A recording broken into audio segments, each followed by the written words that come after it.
കൂട്ടത്തിലുള്ള ആദ്യത്തെ ആളുടെ നിക്കാഹാണ് ഇട്ടത്. അപ്പൊ അതിന് പോകാനുള്ള തളപ്പാണ് നിങ്ങൾ ഇരിക്കണത്. ഈ ഇരിക്കണതാണ് ഞങ്ങളുടെ ബ്രൈഡ് ഈബ. അവിടെ ചെന്നപ്പോൾ തന്നെ വേഗം ഫോട്ടോ എടുക്കാൻ വേണ്ടി കയറി. മേക്കപ്പ് കുലിക്കണതിന്റെ മുന്നേ നല്ല ഫോട്ടോസ് കിട്ടണല്ലോ. അവളുടെ നീണ്ട ലവ് സ്റ്റോറിക്ക് ശേഷം ഇന്നാട്ട് അവളുടെ നിക്കാഹ്. കല്യാണം ഇനി വരാൻ പോണുള്ളൂ, അതിന് വേറെ ദിവസങ്ങളിലായിട്ട് നടക്കും. അങ്ങനെ ഇരിക്കുമ്പോഴാണ് കുറച്ച് കുട്ടിപ്പട്ടാളങ്ങളും ഉണ്ട്. താത്ത നമുക്ക് കുറച്ച് ഫോട്ടോസ് എടുക്കാം. താത്തയുടെ യൂട്യൂബിൽ വീഡിയോസ് ഒക്കെ ഞങ്ങൾ കാണലുണ്ട്. തന്നെ കേട്ടേക്കിന് എനിക്ക് ഭയങ്കര പൊലിവായിരുന്നു. ആരും മഞ്ഞോടില്ല, ഞാൻ മാത്രമാണ് വെറൈറ്റി എന്ന് വിചാരിച്ചിരുന്ന വഫയുടെ അവസ്ഥ ഈ കാണുന്നതാണ് കേട്ടാ.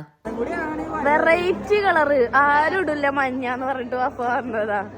പക്ഷേ അത് വേറെ